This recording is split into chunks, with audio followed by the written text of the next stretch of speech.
Hello everyone.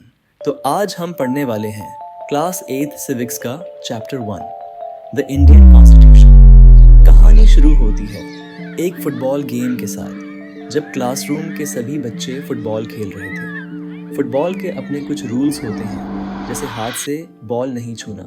अब सोचो, अगर कोई हाथ से बॉल पकड़कर खेलने लगे तो गेम का मज़ा ख़त्म हो जाता ना। गेम बिगड़ जाता, क्योंकि उसके असली रूल्स ही तोड़ दिए गए। वैसे ही एक देश को प्रॉपरली रन करने के लिए भी कुछ रूल्स होते हैं, और इन रूल्स को कहते हैं कॉन्स्टिट्यूशन। जैसे फुटबॉल बिना रूल्स के नहीं खेला जा सकता, वैसे ही एक देश भी कॉन्स्टिट्यूशन के बिना नहीं चल सकता। कॉन्स्टिट्यूशन एक रिटन रूल बुक होती है, जिसमें डिसाइड होता है कि देश कैसे चलेगा, लोगों के क्या राइट्स होंगे, और लीडर्स को अपनी पावर कैसे यूज़ करनी चाहिए। तो अब तक हमने फुटबॉल के एग्जाम्पल से समझा कि कॉन्स्टिट्यूशन एक सेट ऑफ रूल्स है जो हमें बताता है कि देश कैसे चलेगा। तो अब हम बढ़ते हैं हमारे अगले टॉपिक की ओर और जानते हैं आखिरकार किसी भी देश को कॉन्स्टिट्यूशन की ज़रूरत क्यों होती है। Why does a country need a constitution?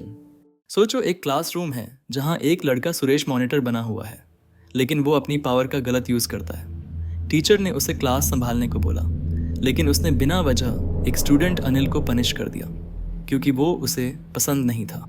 अब अगर कोई रूल ही नहीं होता मॉनिटर के बिहेवियर के लिए, तो वो किसी को भी गलत तरीके से ट्रीट कर सकता था। इसलिए कॉन्स्टिट्यूशन हमें प्रोटेक्ट करता है ऐसे मिसयूज़ ऑफ पावर से। तो कॉन्स्टिट्यूशन क्यों ज़रूरी है? इसकी सबसे पहली वजह है क्योंकि ये हमें पावर के मिसयूज़ से बचाता है। अब जानते हैं कॉन्स्टिट्यूशन क्यों ज़रूरी है। इसकी दूसरी वजह, it protects the interests of minorities. एक क्लास में जब भी स्पोर्ट्स पीरियड आता, टीचर सभी से पूछते, बताओ तुम्हें क्या खेलना है। अब क्योंकि बॉयज़ की मेजॉरिटी ज़्यादा थी, इसलिए हर बार वो वोटिंग जीत जाते और उन्हीं की गेम चुनी जाती, क्रिकेट।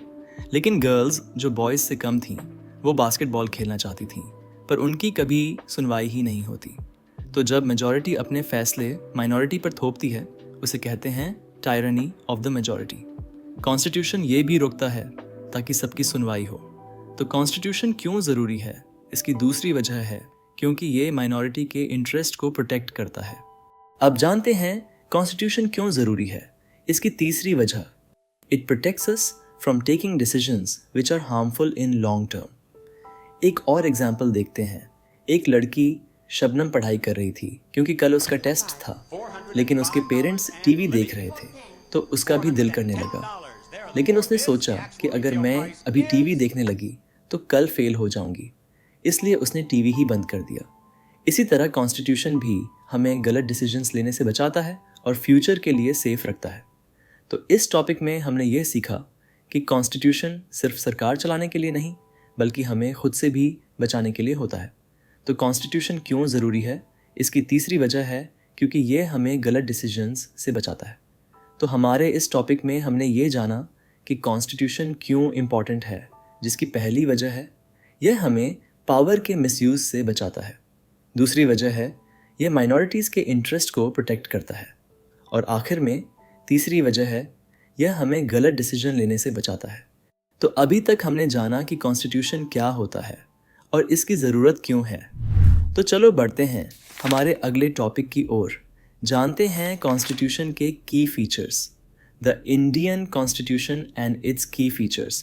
पिछले टॉपिक में हमने देखा कि कॉन्स्टिट्यूशन क्यों ज़रूरी है, लेकिन जब इंडिया आज़ाद होने वाला था तब सवाल ये था कि हमारा नया देश किस रूल से चलेगा।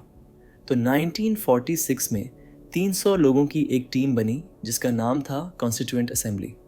उन्होंने डिसाइड किया कि एक नई कॉन्स्टिट्यूशन बनाएंगे जो आज़ाद भारत के सब लोगों को इक्वल समझेगी। उस समय इंडिया में अलग अलग भाषा, रिलीजन और कल्चर के लोग रहते थे, जिनके बीच काफ़ी कॉन्फ्लिक्ट्स थे। यहाँ तक कि इंडिया और पाकिस्तान का पार्टीशन भी होने वाला था। लोग परेशान थे। फिर भी इन लीडर्स ने मिलकर एक कॉन्स्टिट्यूशन बनाई जो यूनिटी को भी संभाले और डाइवर्सिटी को भी रिस्पेक्ट करे। उन्होंने सोचा कि एक स्ट्रॉन्ग डेमोक्रेसी बनानी है जिसमें सबको बराबर का हक हो। तो इस टीम ने 3 साल तक मिलकर काम किया और फाइनली 1950s में कॉन्स्टिट्यूशन रेडी हो गया। और अब जानते हैं हमारे इस कॉन्स्टिट्यूशन के कुछ इम्पॉर्टेंट की फीचर्स। सबसे पहला की फीचर है फेडरलिज्म, मतलब एक से ज़्यादा लेवल में गवर्नमेंट बनाना। सोचो, इंडिया एक इतना बड़ा देश है, अगर दिल्ली में बैठकर प्राइम मिनिस्टर ही सब कुछ डिसाइड करते तो क्या हर जगह की लोकल प्रॉब्लम्स सॉल्व हो पाती? जैसे गांवों की रोड सही करवाना, नालियां साफ करवाना, नहीं ना। इसलिए कॉन्स्टिट्यूशन में 3 लेवल की गवर्नमेंट बनाई गई, सेंट्रल गवर्नमेंट, स्टेट गवर्नमेंट और पंचायती राज।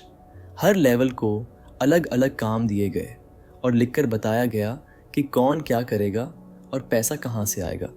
जैसे ज़्यादातर घरों में मम्मी किचन संभालती हैं, पापा ऑफिस और बच्चा अपना स्कूल, वैसे ही देश भी अलग अलग लेवल से मिलकर चलता है। सबको अपने रोल पता होते हैं, इससे काम स्मूथ चलता है। तो हमारे कॉन्स्टिट्यूशन के पहले की फीचर में हमने समझा कि देश में अलग अलग सरकारें होती हैं जिससे सबकी नीड्स अच्छे से पूरी हों। इसी तरह हमारे कॉन्स्टिट्यूशन का दूसरा की फीचर है पार्लियामेंट्री फॉर्म ऑफ गवर्नमेंट, मतलब सरकार लोगों के द्वारा चुनी जाती है।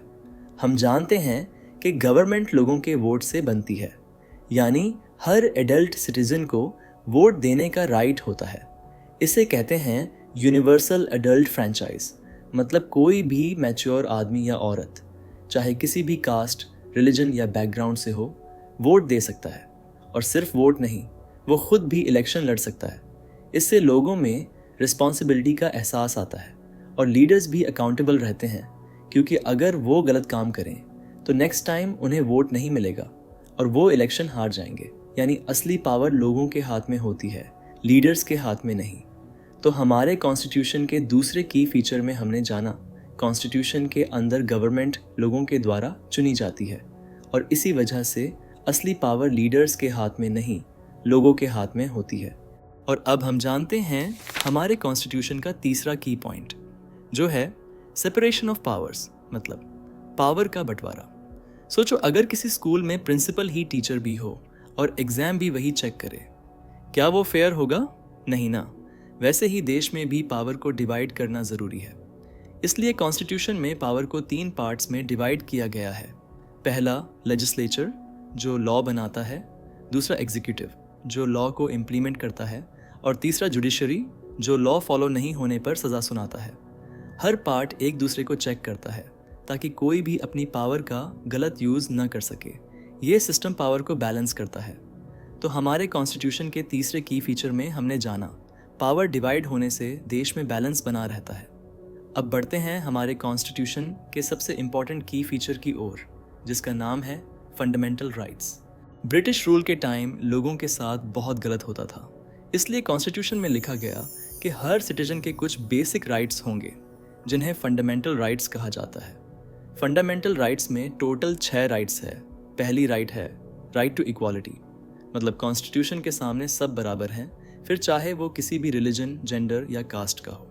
दूसरी राइट है राइट टू फ्रीडम, मतलब आप कुछ भी बोल सकते हो, फ्रीली पूरे देश में कहीं भी रह सकते हो या कोई भी जॉब या बिजनेस कर सकते हो। तीसरी राइट है राइट अगेंस्ट एक्सप्लॉयटेशन, मतलब कोई भी आपको एक्सप्लॉयट नहीं कर सकता। जैसे किसी भी इंसान को या उसके बॉडी पार्ट्स को बेचा नहीं जा सकता, जिसे ह्यूमन ट्रैफिकिंग कहते हैं, या किसी से फोर्सफुली काम नहीं करवा सकते। इसी तरह चौथी राइट है right to freedom of religion, मतलब अपने धर्म को फ्रीली फॉलो करने का अधिकार। मतलब जो भी रिलीजन आपको अच्छा लगे आप उसे फ्रीली परस्यू कर सकते हो। पांचवी राइट है कल्चरल एंड एजुकेशनल राइट्स, मतलब अपने कल्चर को प्रोटेक्ट करने का अधिकार। इसके अंदर सभी माइनॉरिटीज़ अपने रिलीजन को प्रोटेक्ट और स्प्रेड करने के लिए अपने स्कूल्स या इंस्टीट्यूशंस खोल सकती हैं, जिनमें एजुकेशन के साथ साथ उनके रिलीजन की भी जानकारी दी जाती हो। और आखिरकार छठवीं राइट है राइट टू कॉन्स्टिट्यूशनल रेमेडीज़, मतलब अगर कोई इन पांचों में से आपकी किसी भी राइट को छीनता है तो आप कोर्ट में केस फाइल कर सकते हो। हमारी ये छठवीं right, right to constitutional remedies, सभी फंडामेंटल राइट्स की बैकबोन है। ये इंश्योर करती है कि फंडामेंटल राइट्स सिर्फ पेपर पर ना हो। अगर किसी के साथ इनजस्टिस होता है तो वो कोर्ट जाकर अपना हक ले सकता है। माइनॉरिटीज़ के लिए ये और भी ज़्यादा इम्पॉर्टेंट होती है क्योंकि उनकी आवाज़ कई बार दबा दी जाती है। तो अब तक हमने कॉन्स्टिट्यूशन के 4 की फीचर्स को जाना। पहला था फेडरलिज्म, मतलब गवर्नमेंट को अलग अलग लेवल पर फॉर्म करना, जैसे सेंट्रल गवर्नमेंट, स्टेट गवर्नमेंट और पंचायत।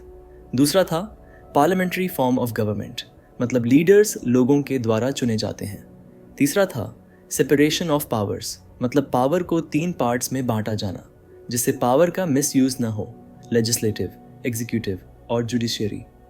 और चौथा की फीचर था फंडामेंटल राइट्स, मतलब वो अधिकार जो आपसे कोई भी नहीं छीन सकता। और अब जानते हैं हमारे कॉन्स्टिट्यूशन का 5वां और एक बेहद इंपॉर्टेंट की फीचर, सेक्युलरिज्म। इंडिया में लोग अलग अलग रिलीजन से हैं, हिंदू, मुस्लिम, सिख, क्रिश्चियन और बहुत सारे। अगर सरकार किसी एक धर्म को प्रमोट करे तो बाकी रिलीजन्स के लोगों को लग सकता है कि उनका इंपॉर्टेंस कम है। इसलिए कॉन्स्टिट्यूशन में लिखा गया कि इंडिया एक सेक्युलर कंट्री है, यानी कोई भी रिलीजन ऑफिशियल नहीं है, सबको इक्वल ट्रीट किया जाएगा, और इसी को कहा जाता है सेक्युलरिज्म।